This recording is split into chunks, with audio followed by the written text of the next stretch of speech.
Oyawre janeno mar Lolwe TV kendo machiegni e nonro mar oboke kawuono chieng' tich ariyo tarik 8 dwe mar 11 higa mar 2020. Makelo ni chenro ni en an Chris Owino. An kod oboke adek, The Standard, Daily Nation kaachiel kod The Star. Oboke mokwongo wan kod oboke mar The Standard kendo thor mar wacho oboke mar The Standard en ni Senators 21-hour date that ended in ICU. Senators 21-hour date that ended in ICU. Senator Machakos Mano Boniface Kabaka iwacho ni ne odhi limo apisi moro e apartment moro e bomani maduong' ma Nairobi. Bang' kane giseromo kod apisi no tich ang'wen mokalo, to bang' seche 21 to ne otere ICU ken ng'ano makia kendo ok nyal loso kendo pache olal. Mano Senator ma Machakos Boniface Kabaka me iwacho ni bang' romo kod apisi moro e apartment moro e bomani maduong' ma Nairobi, seche 21 bang' timo romo kod apisi makamano, ne pache olal kendo noring kode mana ICU ka ngimane ni kinda kurga sumbi. Kendo e kinde ni obila dhi nyime kotimo nonro e wi gino mane nyalo miyo pach Senator Kabaka lal, ka gin kod paro moko seche moko ne nitie ng'at mane temo negi kata mar lalo ngimane e wi wach makamano. Mano e thor mar wach e oboke mar The Standard. Senator ma Machakos Boniface Kabaka bang' romo kod apisi moro kuom thuolo mar seche 21 ne oyude ka pache olal kendo noring kode ICU kama ne otere mondo miye thieth, kendo obila dhi nyime kotimo nonro e wi wach makamano ka giwacho seche moko ne nitiere ng'at mane temo nego Senator Boniface Kabaka, ka gitimo nyaka nonro ne apisi mane oromo kodo mane oweye ka pache olal bang' seche 21. Mano e thor mar wach oboke mar The Standard. Ito oboke mar ariyo nyaka mar adek loso e wi midhiero mag jotuo makadhe e kindegi kalure kod ng'anyo mar clinicians kaachiel kod nurses e pacho kae. Jotuo mopogore opogore dhi nyime kod yudo midhiero kalure kod ng'anyo mar nurses e pacho kae. Ito oboke mar ang'wen loso e mibadhi mar KEMSA, mibadhi mar omenda mar bilion 5.9 mag nyiewo PPEs makedo kod tuo mar COVID-19. Ito oboke mar auchiel loso e wi Senator ma Machakos Boniface Kabaka miwacho ni bang' romo kod apisi moro e apartment moko e bomani maduong' ma Nairobi, ne pache olal kendo noring kode nyaka ICU kama ne otimne thieth, kendo obila dhi nyime kotimo nonro e wi wach makamano. Ito oboke mar abiriyo en Ker Uhuru Kenyatta okwayo oganda ma pacho kae mondo obedi ka jolweny ma pacho kae ma ohero pacho kae kendo gionge kod weche mag mibadhi. Ker Uhuru Kenyatta nyoro okwayo ogendni ma pacho kae mondo obed kaka jolweny, jogo ma ohero pinygi kendo ok ohero weche mag mibadhi. Ito oboke mar aboro, jopuonjre mag mbalariany ma pacho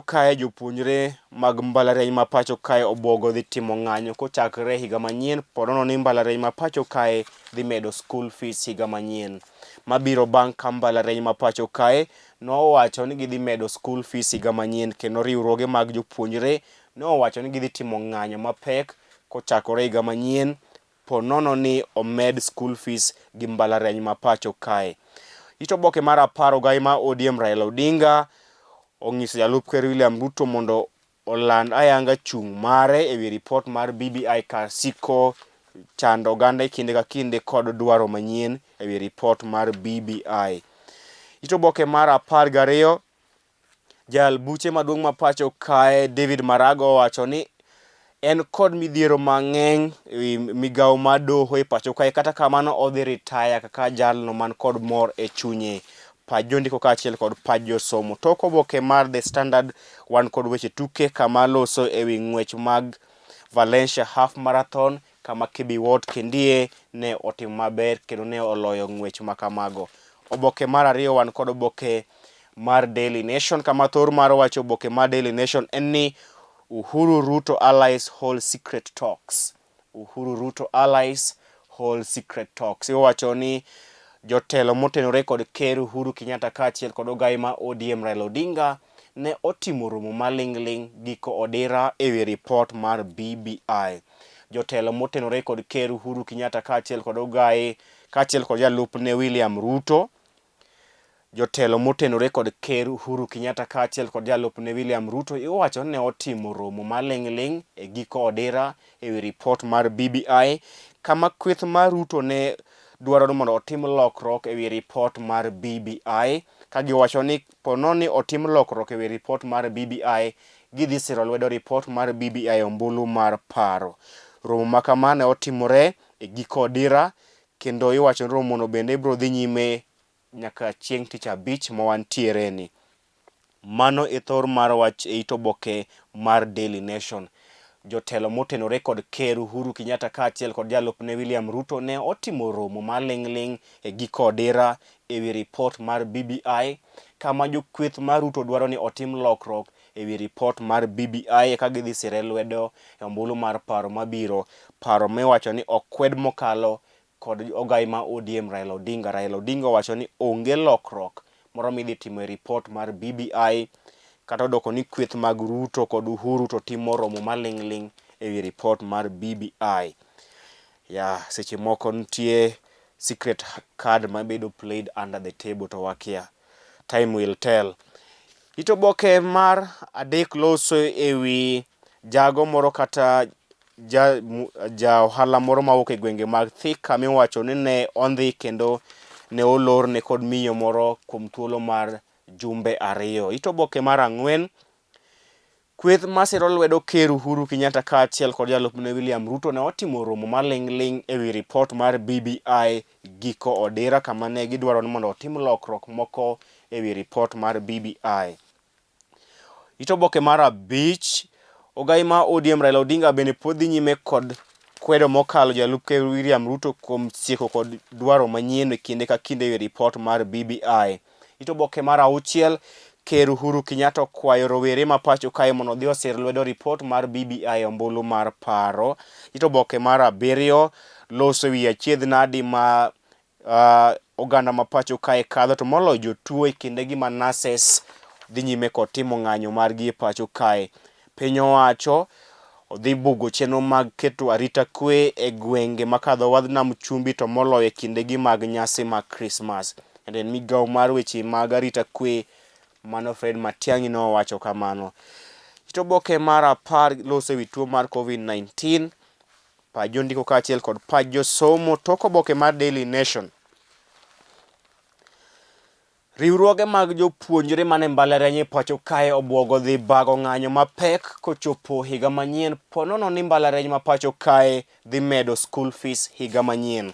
Oboke mogik wan kod oboke mar The Star, kendo thor mar wach oboke mar The Star en ni Uhuru's 929 billion COVID-19 recovery plan.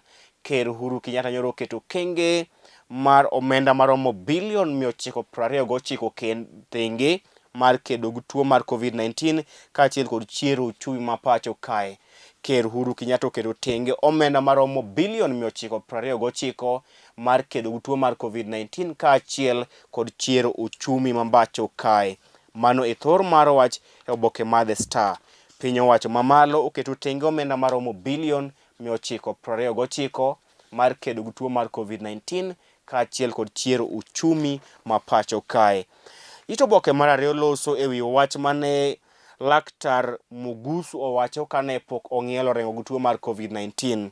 Mugusu en laktar ma bende nong'ielo rengo odiochieng' manyoro kaluwore kod tuo mar COVID-19, kama nong'iso jowetene mondo oritre ne tuo mar COVID-19, ka giwacho ni piny owacho oweyo lakteche mondo oked kendgi gi tuo mar COVID-19. En wach malit ahinya.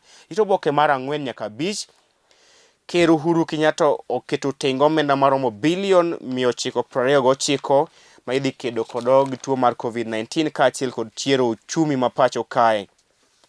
Oboke mar 6, Ker Uhuru Kenyatta okwayo rowere mondo osir lwedo ripot mar BBI. Speaker mar Senate Ken Lusaka oloso ayanga odiochieng' makiny, kama senators dhi timo romo moyiedhi kendo twak ewi chal mar Governor Sonko odiochieng' makiny.